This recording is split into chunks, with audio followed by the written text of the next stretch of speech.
Hello viewers, আশা করছি সবাই ভালো আছেন। আমিও ভালো রয়েছি। আপনাদের জন্য আজকে একটি ব্যতিক্রমী ভিডিও নিয়ে হাজির হয়েছি। আমি এসেছি ঢাকার জুরাইন রাতের মার্কেটে কেনাকাটা করার জন্য আমার পরিবারকে নিয়ে। আমার পরিবার খুবই কেনাকাটা করতে পছন্দ করে, আর তার মাসে ২ বার কেনাকাটা না করলে বা ২ বার মার্কেট না করলে তার পেটের ভাত হজম হয় না, রাতের ঘুম হজম হয় না। মানে রাতের ঘুম ঠিকমতো হয় না। তো ডিয়ার ভিউয়ার্স, আমার পরিবার আমার কাছে বায়না ধরেছিল যে আমাকে বলল একজোড়া জুতা কিনে দিতে। আচ্ছা যাই হোক, আরেকটু তার আগে আরেকটু কথা বলি, একটু দেখি। দেখুন আপনারা একটা জিনিস দেখতে পাচ্ছেন, ওই যে ট্রেন যাচ্ছে জুরাইন ওভারব্রিজের নিচে দিয়ে ট্রেন যাচ্ছে। আমাদের ঢাকা শহরের ট্রেন খুবই সুন্দর, এবং রাতের যে দৃশ্য ঢাকা শহর সত্যি অনন্য সুন্দর এবং খুবই মনোমুগ্ধকর। আশা করছি খুবই ভালো লাগছে আপনাদের কাছে। তো ডিয়ার ভিউয়ার্স, আপনারা যারা ঢাকায় বসবাস করেন তারা নিশ্চয়ই এরকম পরিবেশ বা এরকম সিনারির সাথে অবশ্যই পরিচিত, কিন্তু যারা গ্রামগঞ্জে বসবাস করেন তাদের জন্য ভিডিওটি অত্যন্ত চমৎকার হতে যাচ্ছে। তো ডিয়ার ভিউয়ার্স, যা বলছিলাম, আমার ওয়াইফ আমাকে বললো এক জোড়া জুতা কিনে দিতে, তো তাকে এক জোড়া জুতা কেনার জন্য ঢাকায় গেলাম। তো ঢাকায় গিয়ে দেখুন ঢাকা শহরে কত প্রকার খাবার। সে তো জুতা কেনা পরের কথা, সে বিভিন্ন কেনাকাটায় ব্যস্ত হয়ে পড়লো। আর খাওয়া দাওয়া দেখুন, এই যে খাবার, বিভিন্ন ধরনের খাবার, ফুচকা, চটপটি, ঝাল, দধি, তারপরে লাচ্ছি আছে। বিভিন্ন ধরনের খাবার, বহু খাবার পাওয়া যায় রাস্তায় ফুটপাতে। আর আমার বউ ওই সমস্ত দেখলে তার জিহ্বা দিয়ে লালা পড়ে, পাগল হয়ে যায়, সে খাবার না খেয়ে থাকতে পারে না। তো ঠিক আছে, তাকে খাবার খেতে দিলাম, বিভিন্ন ধরনের খাবার, যেটা মন চেয়েছে সেটাই সে কিনে খেয়েছে। আর দেখুন রাতের ঢাকার শহর কেমন সুন্দর। এটাকে বলা হয় লাচ্ছি, এই যেটা দেখতে পাচ্ছেন এই মুহূর্তে।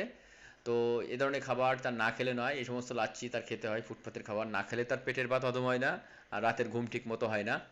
তো মূলত গিয়েছিলাম আমি জুতা কিনতে আমার ওয়াইফের জন্য, অথচ সেই জুতাটাই কিনতে পারি নাই, অর্থাৎ জুতাটাই কেনা হলো না। মহিলারা কী প্রাণী দেখুন, যেটা করার জন্য গেল সেটা করে নাই, আর অন্যান্য কাজ করেছে। আমার খরচ করার কথা সামান্য টাকা, আর আমার ১,০০০ টাকা খসিয়ে দিয়েছে।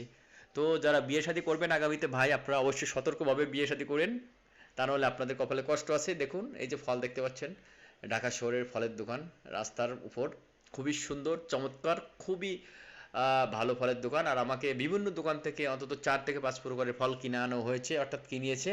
এই আপেলও ব্যাটে কিনিয়েছে।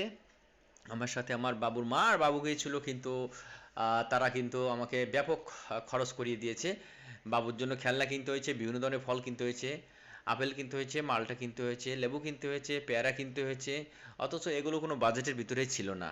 আমি যখন ঢাকায় যাব তখন বাবুর মা আমাকে বলেছিল তার এক জোড়া জুতা লাগবে, বাবুর জন্য মাত্র দুটো গেঞ্জি লাগবে, আর কিচ্ছু না। দুটো জিনিস কেনার জন্য গিয়ে অন্তত ১৫ রকম জিনিস কিনিয়েছে আমাকে। তো ডিয়ার ভিউয়ার্স, আপনারা বলুন কি বলতে হয় বাবুর মাকে তাহলে। তো এখনকার মেয়েরা এমনই। আর মাসে বেশিরভাগ মেয়েরা মাসে ৪ বার ৫ বার মার্কেট করতে চায়। তো আমাদের বাবুর মা মাসে অন্তত ২ বার ৩ বার মার্কেট না করলে তার পেটের ভাত হজম হয় না, রাতের ঘুম হয় না। এটা তো আমি আগেই বলেছি। তো দেখুন আমরা কি কি কেনাকাটা করেছি আমি ভিডিও শেষে দেখাবো। যদিও গরিব মার্কেট থেকে কিনেছি, তারপরেও আমাকে কিনতে হয়েছে, অনেক রকম জিনিস কিনতে হয়েছে। আর রাতের ঢাকা শহর আপনাদের কাছে কেমন লাগছে আপনারা কমেন্ট বক্সে কমেন্ট করবেন। আর যারা নতুন ভিউয়ার্স আছেন আমার, বা নতুন যারা আমার ভিডিও দেখবেন, তারা একটু অবশ্যই সাবস্ক্রাইব করবেন, এটুকু আপনাদের প্রতি রিকোয়েস্ট। এই দেখুন এক এক করে দেখাচ্ছি, ৩-৪টা জামা গেঞ্জি অলরেডি দেখিয়ে ফেলেছি। এই গেল। এবার দেখো আরও জামা গেঞ্জি রয়েছে এই পলিথিনের ভিতরে এক গাদা। এগুলো অবশ্য গরিব মার্কেটের জামা কাপড়। ঢাকা শহরে যে গরিব মার্কেট আছে সেখান থেকে কেনাকাটা হয়েছে। দেখুন এইখানে ৭-৮টা জামা কাপড় কেনা হয়ে গেছে। এরপরে আরও কী কী আছে দেখাচ্ছি আপনাদের, দেখতে থাকুন শুধু আপনারা। তো ডিয়ার ভিউয়ার্স, যারা আনম্যারিড আছেন বিয়ে করার আগে খুবই সতর্ক হবেন ভাই। অন্তত দেখুন এটাও কিন্তু কেনা জামা এবং প্যান্ট তার রাতে ইউজ করার জন্য। আর এবার দেখুন এর ভিতরেও জামা গেঞ্জি রয়েছে ৪টা ৫টা।